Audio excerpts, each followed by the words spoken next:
Hi everyone, I hope you are doing well.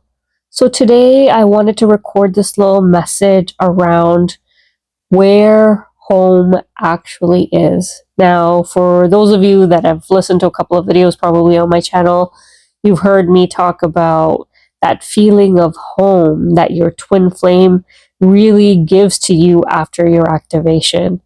This is truly a calling that is meant to be, from within. But unfortunately, what ends up happening is most, chasers in the connection, which is the feminine energy, ends up mistaking that feeling of home, that feeling of belonging as something that's outside of themselves, something that's supposed to be found within another person, and that other person to you feels like your twin. Now, a lot of twin flames from probably childhood to where you are now, whatever your age may be, have always felt a little misplaced.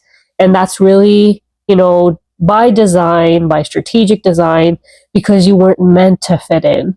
You were meant to stand out so that you could really tell the difference between the outside world and the inside world.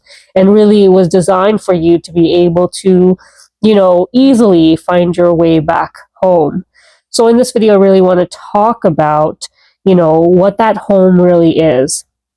Now, unfortunately, because twin flames end up, thinking that this energy or this feeling that they're feeling is going to be complete, or they're going to come into wholeness when they actually unite with their twin.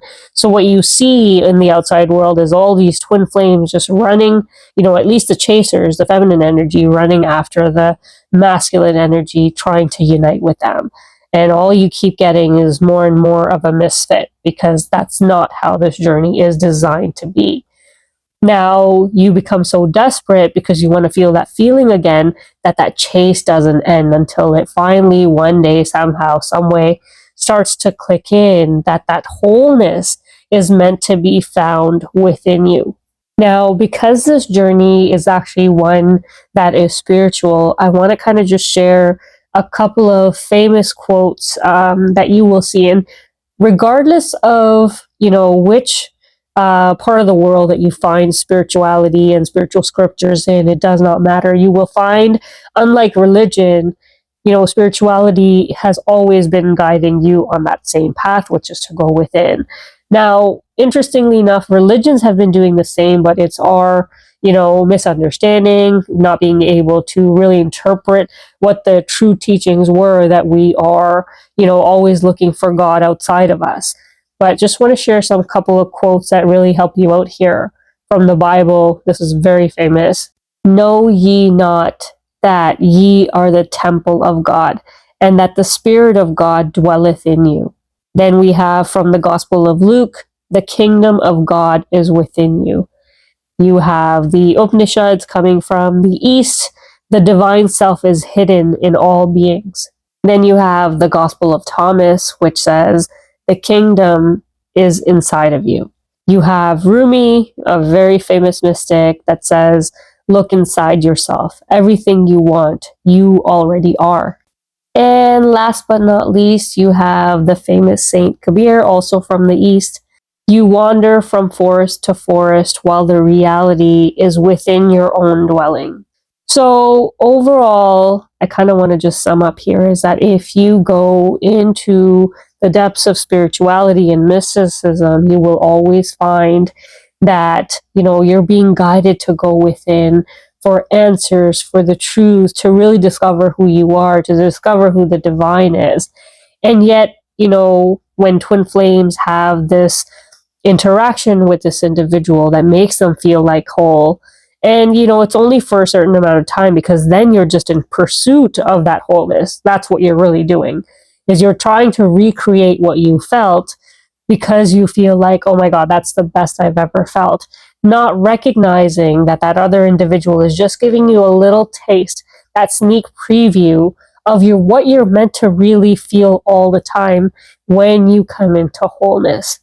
And unfortunately, a lot of time is lost on this journey until, the chaser that is meant to do the majority of the legwork in leading this connection in the right direction by going within. And unfortunately, that doesn't happen right away. Sometimes it does, but very rare.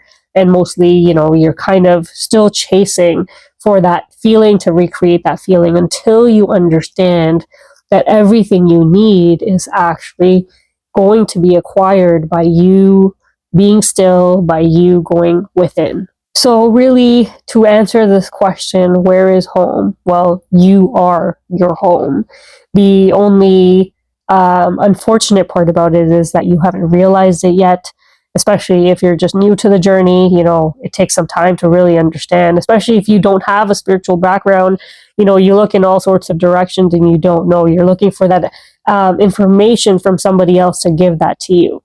And that's okay, because initially you need that. You need to kind of understand where the direction is really calling you towards. And when you figure it out, there's only one thing to do, is to truly honor that calling, to truly find that home that is within your own self.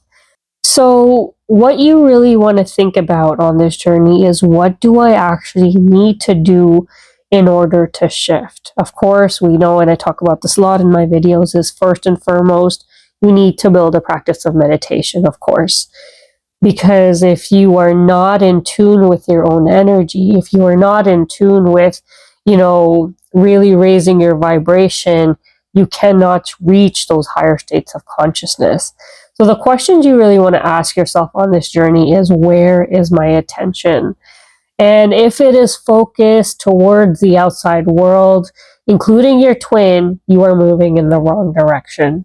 What you want to really remind yourself of on this journey is that wherever my attention is going, that is where my energy is flowing.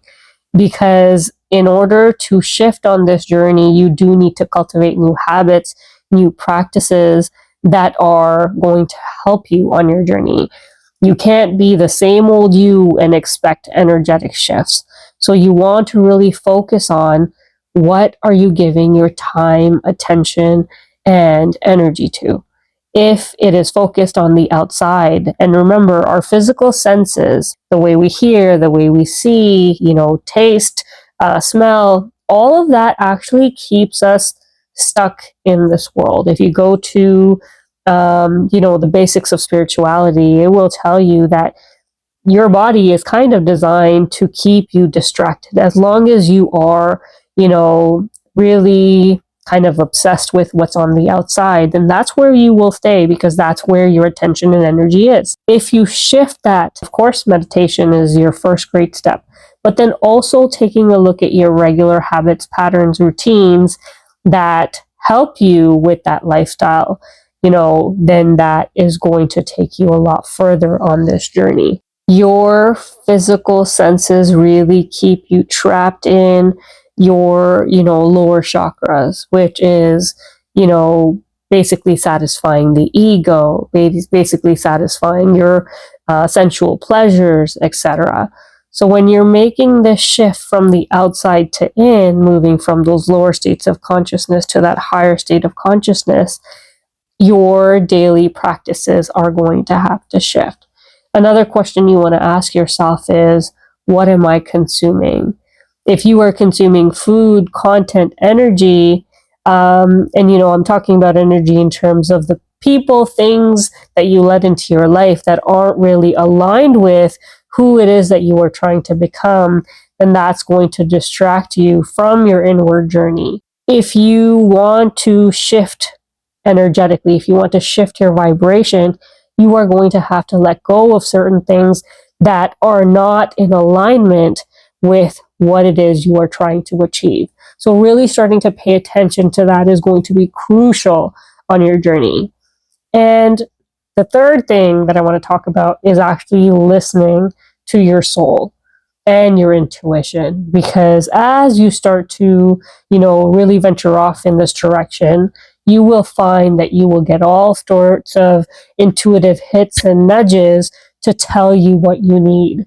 But then the key to unlocking that success is, are you listening to the nudges that are coming towards you? So for example, if you are having certain foods or drinks that no longer are in alignment with your vibration, that is going to hold you back from, your ascension journey.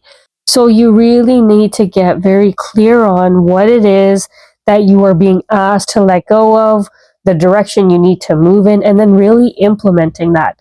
Because remember, everything is energy. Moving from the unconscious patterns to the conscious is going to take for you to break those older habits, to break those older, patterns, so that you can move forward on this journey. The only way to elevate yourself to those higher states of consciousness is to identify your patterns that are holding you back and then breaking free from them. So just remember, your soul, your higher self, knows where it is that you need to go. It's trying to guide you. You need to, for one, get quiet enough to listen to that guidance. Secondly, you need to actually follow through on the guidance that it's trying to give you, because if you're not making the energetic shifts that you're being guided to make, then guess what? You can't level up. You can't shift that vibration. You can't ascend. And that is actually what's needed to take you home to your true home, which is within your own self. When you become aware of what's occurring and you actually start honoring what's calling to you, then you will shift energetically. You will begin to embody the spiritual you that is capable of vibrating at that frequency that's needed to lead you home. Now, there is a reason this is a journey of self-mastery.